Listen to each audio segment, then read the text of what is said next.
हदीस में कहा है कि आप उन 72 वर्जिन हूरों को इटर्नल और फिजिकल सेटिस्फैक्शन के लिए यूज करिएगा।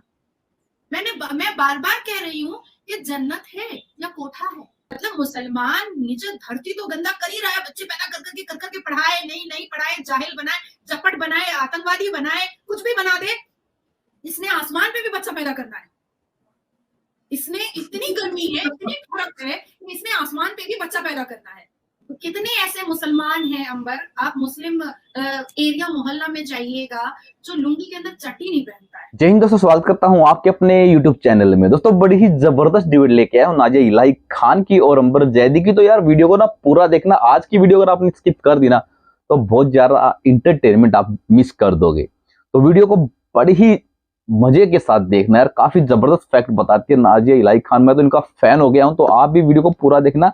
मिलते हैं वीडियो के बाद, तब तक जय हिंद, वंदे मातरम। से एक बहुत ही खास मौजू पे बात करने वाली हूँ। मौजू ऐसा है जिसको लेकर हम लोग आप और मैं अक्सर उस चीज़ से हम दो चार होते हैं, क्योंकि जब हम मुस्लिम समाज की बेहतरी के लिए काम करते हैं तो या बहुत सारे जब सवाल उठते हैं तो या हमारे जैसे और भी लोग जो इस तरह के सवाल रखते हैं तो कहीं ना कहीं उनको लेबल कर दिया जाता है। और जब वो एक नैरेटिव आगे ले जाने की कोशिश करते हैं तो उनको हैकल भी करते हैं, उनको लेबल करते हैं, बीजेपी आरएसएस का भी बोल देते हैं, या महिला होती है तो उसका कैरेक्टर असैसिनेशन करते हैं। देखिए, ये एक सदियों से रीति चली आ रही है अंबर के मुस्लिम लड़कियों को जानबूझ करके पढ़ने नहीं दिया जाता था, जानबूझ करके उनको घर में बिठा कर रखा जाता था। आज जितने भी हमारे दोस्त में अभी हमारी बातचीत भी हो रही थी कि जितने भी हमारे एक्वेंटेंस और सोशल में या फ्रेंड्स में जो नॉन मुस्लिम्स हैं उनकी भी यही शिकायत है। आप कह रही थी कि वो लोग सही से जवाब नहीं देते हैं। अभी आप मुझे बताइए कि अजमेर में बलात्कार हुआ था 1992 से लेकर के 2007 तक वो मैटर राजस्थान हाईकोर्ट में चला था और सुप्रीम कोर्ट तक गया। तो इसका क्या जवाब होगा इन चटिंगबाज दाढ़ी टोपी वालों के पास? इनका तो कोई जवाब ही नहीं होगा। चार शादियां दरगाह को बदनाम कर रहे हैं, अजमेर को नहीं, ये तो हुआ था। ये तो मैटर सुप्रीम कोर्ट में तो ऐसे नहीं गया। इसका भी जवाब है, जवाब हर चीज का है। तो जब इन दाढ़ी टोपी वालों के पास कोई रिप्लाई नहीं होता है तब ये क्या करते हैं, ये character assassination, fabricate story, malign, defame, manipulation करना स्टार्ट करते हैं। और आप नोटिस कीजिएगा कि जब आप इनसे कोई बहुत सटीक सवाल कीजिएगा ना तो ये जवाब में अपनी आवाज ऊंची कर देते हैं। दूसरी एक चीज और भी बहुत नोट करने वाली बात है कि हमारे हिंदुस्तान में मुसलमान लड़के अभी वोकल वॉइस में नहीं है, मुसलमान लड़कियां वोकल वॉइस में। ऐसा कोई भी मुसलमान लड़का नहीं है जो खड़ा होकर के किसी डिबेट में या किसी भी जगह पर खड़ा होकर के बोलता है कि क्यों कोई भी फतवा या कोई भी मुल्ला मौलवी का खुतबा किसी मुसलमान बलात्कारी के अगेंस्ट में क्यों नहीं होता है, या चार शादियों को बंद करने के लिए क्यों नहीं होता है, क्यों हिंदुओं से शादी ना करने की बात क्यों नहीं समझाता, ये वो नहीं बोलते हैं। लेकिन लड़कियों को हिजाब पहनाना है, लड़कियों को अपने खाविंद को मिजाजी खुदा समझना है, ये सारी चीजों की तंबियां हम लोगों को मिलती हैं। और जब हम इस पर क्वेश्चन अराइज करते हैं तब इनको बुरा लगता है और तब फिर ये हम लोगों का कैरेक्टर एसेसिनेट करते हैं। क्यों करते हैं? क्योंकि ये इतिहास गवाह है। हमारे कुरान में बीबी मरियम अलैहिस्सलाम को जब इन लोगों ने नहीं छोड़ा, हजरत खतीजा रजी अल्लाह ताला अन्हा को इन लोगों ने नहीं छोड़ा, हजरत आयशा को इन लोगों ने नहीं छोड़ा, हम कौन सी गली में आते? हम किसी गली में फिर इनकी नजर में आते ही नहीं है। ये तो कुरान और इतिहास गवाह है कि ये मुसलमान मर्दों ने कभी भी औरतों को इज्जत दी ही नहीं है। इनके हिसाब से इनका जो फैब्रिकेट, इनका जो झुट्टा लुच्चा हदीस बना हुआ है, उस हदीस के हिसाब से तो मुसलमान औरतें कभी मुकम्मल पाक भी नहीं होती हैं। क्यों नहीं होती हैं? क्योंकि हमको पीरियड्स होता है। तो ये पीरियड्स तो थोड़ी हमने तोहफे में ले लिया है, या हमने नॉक थोड़ी किया था कि हेलो हेलो हमको पीरियड्स दे दीजिए। हमने तो किया नहीं था, ये तो कुदरती है, ये तो कुदरत ने दिया है हमको, हम इसमें क्या कर सकते हैं। लेकिन ये कहते हैं कि भाई औरतों पर ना काफी शरायत है। मेरे साथ ये डिबेट में हो चुका है, औरतों पे ना काफी शरायत है, उनको नहाना पड़ता है, उनको वजू करना पड़ता है, उनको पाक होना पड़ता है, उनको सर ढकना पड़ता है। मैंने कहा सेम शरायत मर्दों पे भी है, उनको भी नहाना पड़ेगा, उनको भी पाक होना पड़ेगा, उनको भी सर ढकना पड़ेगा। और कुरान कहता है जेंडर इक्वालिटी के बारे में, तो आप आए कहां से जेंडर इनइक्वालिटी के बारे में? फटाक करके उसने कहा ये तो आरएसएस की दलाल है। मैंने कहा क्यों, आपने बिस्तर पर देखा था क्या? आपने देखा था अपनी नजरों से? तो चुप हो गया। ये पाखंडी, ये जाहिल जपट जो कभी जिंदगी में मदरसे से बाहर नहीं निकला है, ये हम जैसी पढ़ी लिखी लड़कियों को सिखाएगा। ये हम जैसी पढ़ी लिखी लड़कियां जो जिसने संविधान पढ़ा है, जिसने आर्टिकल्स पढ़े हैं, जिसने कुरान को सही से पढ़ा है, वो उसको बताएगा कि क्या होता है कुरान और क्या होता है हदीस। आज ही मुझे 2-4 मौलानाओं ने मैंने 72 वोट के बारे में डिबेट पे मैं बैठी थी, तो मुझे 2-4 मौलानाओं ने लिखा है कि कुरान को मुकम्मल किया है हदीस ने। अब आप मुझे ये बात बताइए कि सऊदी अरबिया में बैठा हुआ क्राउन प्रिंस और कुरान के 30 पारे में जो अल्लाह कह रहा है, मतलब हम वो नहीं माने। रमजान के लैलतुल कद्र में जो 30 पारा नाजिल हुआ है, हम वो नहीं मानेंगे। और ये चिटिंगबाज दाढ़ी टोपी वाला लोग जो बोलता है, हमको उसको मानना पड़ेगा। ये तो पॉसिबल नहीं है। तो जब ये हम लोगों पर हावी नहीं हो पाते हैं, तब ये इस तरीके की बातों को करके, लड़ाई झगड़ा करके ये मोल्ड करने की कोशिश करते हैं। इनफैक्ट क्राउन प्रिंस मोहम्मद बिन सलमान को भी कहते हैं कि वो तो यहूदियों के एजेंट है। तो अभी पता नहीं है।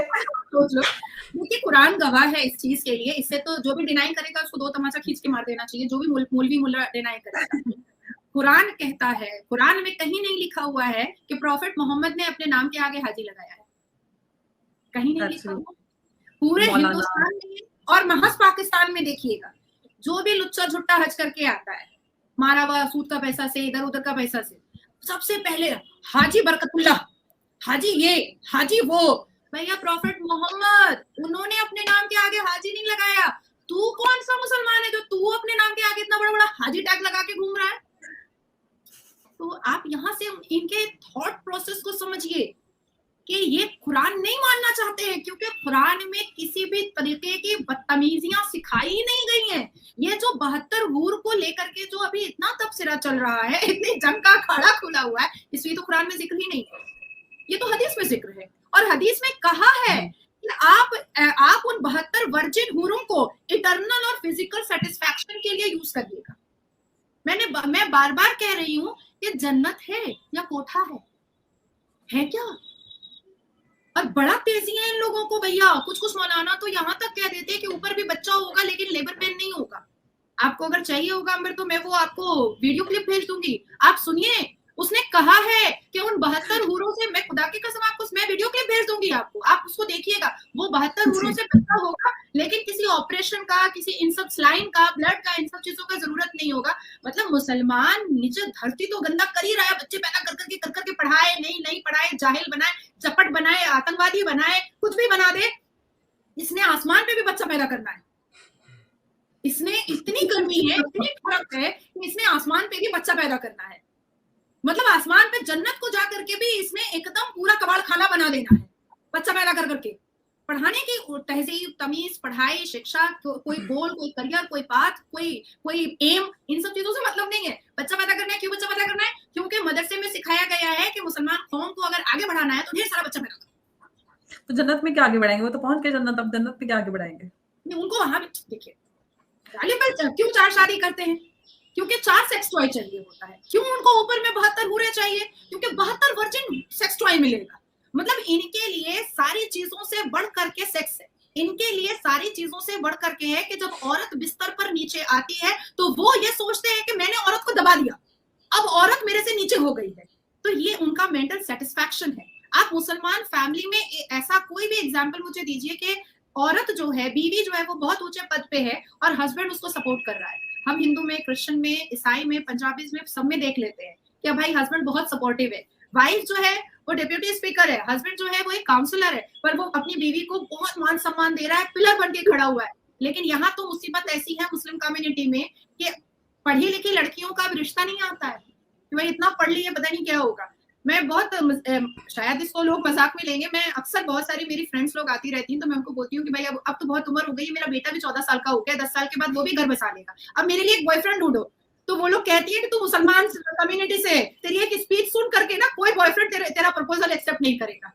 अब आप सोचो, ये इंटर रिलीजन जो हमारी कम्युनिटी की नहीं है लड़कियां, ये उनको भी पता है कि हम वोकल हो गए हैं, हम बहुत क्वालिफाइड हो गए हैं, हमने दुनिया एक्सप्लोर कर लिया है, हमने सब चीजें। तो आशा करता हूँ आप लोगों ने वीडियो को पूरा देखा होगा और नाजिया इलाही खान की बात सुनकर काफी हंसी आ रही होगी यार। किस तरह की बातें ये रखती है, उनके तो फैक्ट ना बड़े ही मजेदार होते हैं। जिस तरह से ये अपनी बात को या फिर अपने तर्क को बताती है वो बड़ा ही एक तरह संतोषजनक होता है। काफी अच्छा लगता है इनकी बातें सुनकर।